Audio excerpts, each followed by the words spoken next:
सारे तीर्थ बार बार, गंगासागर एक बार. सारी तीर्थे वारंवार केली पण गंगासागर एकदाच केला तरी मोक्ष मिळतो असं म्हणतात. नमस्कार मित्रांनो, ब्रह्मांड नायक शिव या यूट्यूब चॅनलवर आपले सहर्ष स्वागत आहे. आजचा हा व्हिडिओ केवळ एका तीर्थक्षेत्राची माहिती नाही, तर ही आहे गंगेच्या अवतरणाची दिव्य कथा.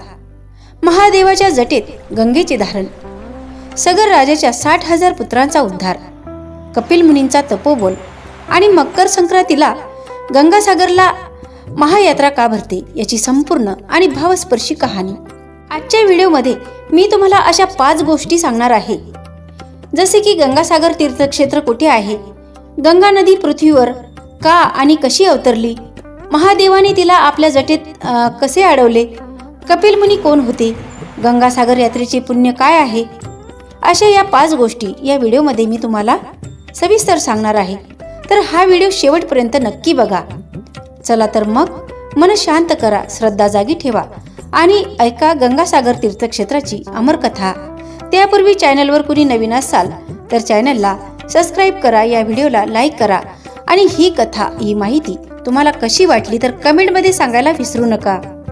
सर्वप्रथम आपण बघूया गंगासागर तीर्थक्षेत्र कुठे आहे. गंगासागर हे तीर्थक्षेत्र पश्चिम बंगाल राज्यात कलकत्त्याजवळ, जिथे गंगा नदी बंगालच्या उपसागराला मिळते त्या ठिकाणी वसलेले आहे. इथे गंगा म्हणजे नदी आणि सागर म्हणजे समुद्र यांचा पवित्र संगम होतो, म्हणूनच या ठिकाणाला गंगासागर असे नाव पडले. हा संगम म्हणजे फक्त 2 पाण्यांचा नाही, तर जीवन आणि मोक्षाचा, कर्म आणि मुक्तीचा, पृथ्वी आणि दिव्यत्वाचा संगम आहे. आता बघूया गंगा नदी पृथ्वीवर का अवतरली. ही कथा आपल्याला घेऊन जाते सूर्यवंशी राजा सगर यांच्याकडे. रामायणातील ही कथा, रामायणात एक कथा सांगितली आहे, ज्यानुसार कपिल मुनी इतरत्र ध्यान करत होते. त्याच वेळी सूर्यवंशी वंशाचा अयोध्येचा राजा सागर अश्वमेध यज्ञ करत होता. त्याच्या अश्वमेध यज्ञाला घाबरून इंद्राने राक्षसाचे रूप धारण केले. यज्ञ घोडा चोरला आणि तो पाताळात नेला, कपिल मुनीच्या आश्रमात बांधला. राजा सगरला 2 बायका होत्या, केशिनी आणि सुमिती. केशिनीने असमंजसला जन्म दिला आणि सुमतीने 60,000 पुत्रांना जन्म दिला. असमंजस खूप गर्विष्ठ होता आणि त्याने त्याच्या प्रजेला खूप त्रास दिला, म्हणून सगराने त्याला त्याच्या राज्यातून हाकलून लावले. अश्वमेध विधीसाठीचा घोडा चोरीला गेल्यावर सगर खूप चिंतेत पडला. त्याने आपल्या 60,000 पुत्रांना तो घोडा शोधण्याचा आदेश दिला. 60,000 पुत्र त्याचा शोध घेत पाताळात पोहोचले. तिथे त्यांना कपिल ऋषीच्या आश्रमात यज्ञ घोडा बांधलेला दिसला. कपिल ऋषींना चोर समजून त्यांनी त्यांचा कठोर अपमान केला. अपमानित होऊन ऋषींनी सर्वांना असा शाप दिला की तुम्ही सर्व राख हो. शाप मिळाल्यावर ते सर्व राखेत जळून खाक झाले. त्यांच्या मुलांचे परत येण्यास होणारा विलंब पाहून राजा सगराने त्यांचा नातू असमंजसचा मुलगा अंशुमन याला त्यांना शोधण्यासाठी पाठवले. अंशुमन पाताळात पोहोचला. त्याचे सर्व काका राखेत जळून खाक झालेले पाहून त्याला परिस्थिती समजली. त्याने कपिल मुनींची स्तुती केली आणि त्यांना प्रसन्न केले.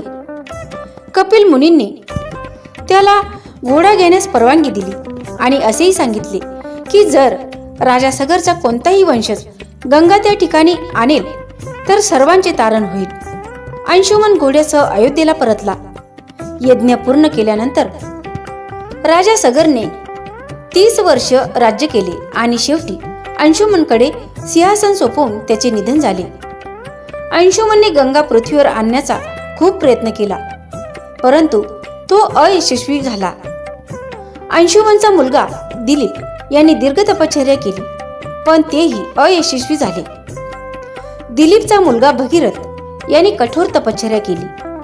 गंगेने त्याला आश्वासन दिले की ती नक्कीच पृथ्वीवर परत येईल, परंतु जेव्हा ती परत येईल तेव्हा तिचा प्रवाह थांबण्यासाठी कोणीतरी उपस्थित असले पाहिजे.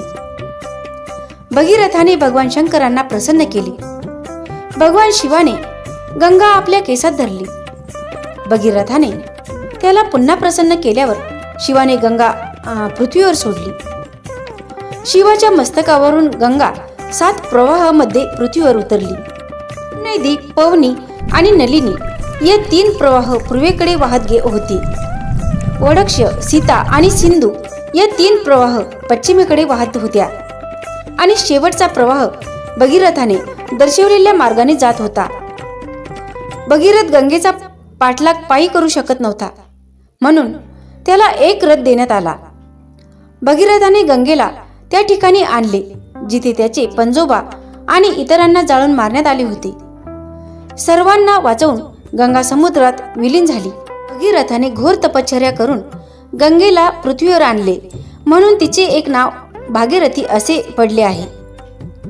भगीरथाचे पूर्वज ज्या ठिकाणी मुक्त झाले होते ते ठिकाण सागर बेट किंवा गंगासागर म्हणून ओळखले जाते. कपिला गंगासागरापासून काही अंतरावर आहे.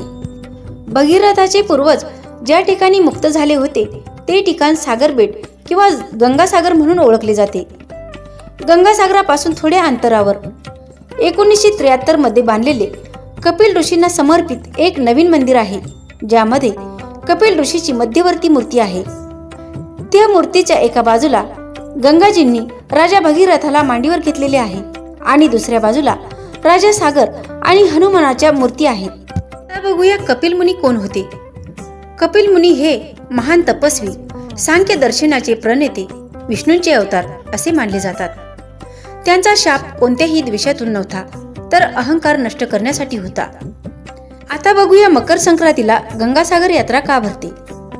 मकर संक्रांतीच्या दिवशी सूर्य मकर राशीत प्रवेश करतो. उत्तरायण सुरू होते. देवतांचा दिवस मानला जातो. या दिवशी गंगा आणि समुद्राचा संगम अत्यंत पुण्यदायी मानला जातो. म्हणूनच दरवर्षी मकर संक्रांतीला लाखो भाविक गंगासागरला स्नानासाठी येतात.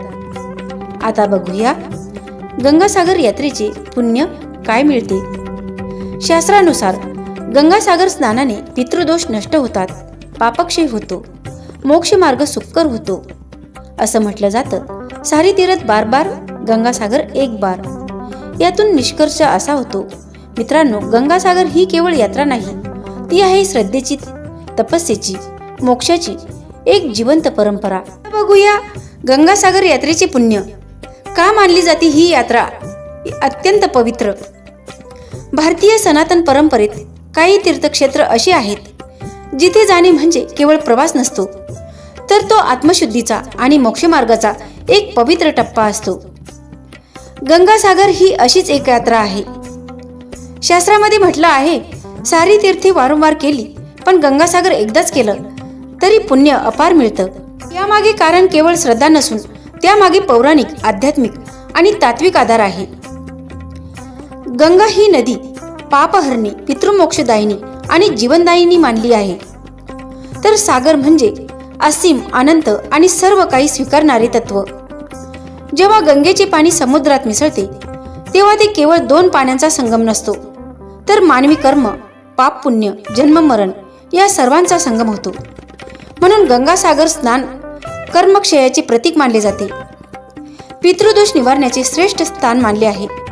गंगासागर यात्रेचे सर्वात मोठे पुण्य म्हणजे पितृदोष निवारण. राजा सगराच्या 60,000 पुत्रांना याच ठिकाणी गंगेच्या जलस्पर्शाने मोक्ष मिळाला. म्हणून आजही पितृपक्ष, मकर संक्रांती, अमावस्या या काळात गंगासागरला पिंडदान आणि तर्पण केल्यास पितृ अत्यंत प्रसन्न होतात असं शास्त्र सांगतं. ज्यांना वारंवार अडचणी, संतती संबंधित त्रास किंवा आयुष्यात अडथळे येत असतील त्यांनी गंगासागर यात्रा करावी असे अनेक शास्त्रामध्ये सांगितलं आहे. मकर संक्रांतीच्या वेळेस गंगासागरला स्नानाचे विशेष पुण्य मानले आहे. मकर संक्रांती हा दिवस देवतांचा दिवस मानला जातो. या दिवशी सूर्य उत्तरायणात प्रवेश करतो. सकारात्मक ऊर्जा वाढते. दान, स्नान आणि जपाचे फल अनेक पटीने वाढते. गंगासागर येथे मकर संक्रांतीच्या दिवशी केलेले स्नान हजारो यज्ञाच्या फळा इतके पुण्य देते असा उल्लेख पुराणामध्ये आढळतो. मन, देह आणि आत्म्याची शुद्धी. गंगासागर यात्रा फक्त देहशुद्ध करत नाही, ती मनातील अपराध भाव, भीती, नकारात्मकता हळूहळू दूर करते. समुद्राच्या लाटामध्ये उभं राहून गंगेच्या जलाने स्नान करताना माणसाला आपल्या छोटेपणाची जाणीव होते आणि ईश्वरावर पूर्ण विश्वास ठेवायला शिकायला मिळतं. या दिवशी दानधर्माचे महत्त्व. गंगासागर यात्रेत अन्नदान, वस्त्रदान, ब्राह्मण भोजन, गरजूंची सेवा याला विशेष महत्त्व आहे. असं म्हटलं जातं की गंगासागरला केलेले दान कधीही निष्फळ जात नाही. यातून एकच निष्कर्ष बघायला मिळतो, गंगासागर यात्रा ही केवळ एक धार्मिक परंपरा नाही, ती पिढ्यानपिढ्यांची श्रद्धा, तपस्येचा सन्मान, मोक्षमार्गाची चाहूल. एकदा तरी आयुष्यात गंगासागर यात्रा करावी अशी इच्छा प्रत्येक श्रद्धाळूच्या मनात असावी. तर मित्रांनो, ही होती गंगासागर तीर्थक्षेत्राची पवित्र कथा. गंगेचे अवतरण, महादेवांच्या जटा, भगीरथाची तपस्या आणि मकर संक्रांतीच्या दिवशी भरणाऱ्या या महान यात्रेचे आध्यात्मिक महत्त्व. ही माहिती ऐकताना तुमच्या मनात जर थोडीशी श्रद्धा, शांतता किंवा गंगेच्या चरणी नतमस्तक होण्याची भावना निर्माण झाली असेल तर खाली कमेंटमध्ये जय गंगे माता नक्की लिहा, कारण तुमची एक कमेंट आमच्यासाठी खूप महत्त्वाची आहे. तीच कमेंट आम्हाला असेच अभ्यासपूर्ण आणि भक्तिमय व्हिडिओ बनवण्यासाठी प्रेरणा देते. जर तुम्ही आमच्या चॅनलवर नवीन असाल तर आताच चॅनलला सबस्क्राईब करा आणि बाजूची बेल आयकॉन दाबायला विसरू नका, जेणेकरून अशाच पवित्र कथा आणि तीर्थक्षेत्राची माहिती तुमच्यापर्यंत सर्वात आधी पोहोचेल. हा व्हिडिओ आवडला असेल तर एक लाईक नक्की करा, कारण लक्षात ठेवा मित्रांनो, तुमचा एक लाईक कोणाचं तरी भलं करून जातो. तो लाईक एखाद्याला श्रद्धेच्या मार्गावर नेऊ शकतो, कुणाच्या मनात शांतता निर्माण करू शकतो. हा व्हिडिओ जास्तीत जास्त लोकांपर्यंत शेअर करा, जेणेकरून गंगासागर यात्रेचं हे पवित्र महत्त्व अजून अनेक भाविकांपर्यंत पोहोचेल. पुन्हा भेटूया अशाच एका दिव्य भक्तिमय आणि अभ्यासपूर्ण व्हिडिओमध्ये. तोपर्यंत हर हर गंगे, हर हर महादेव.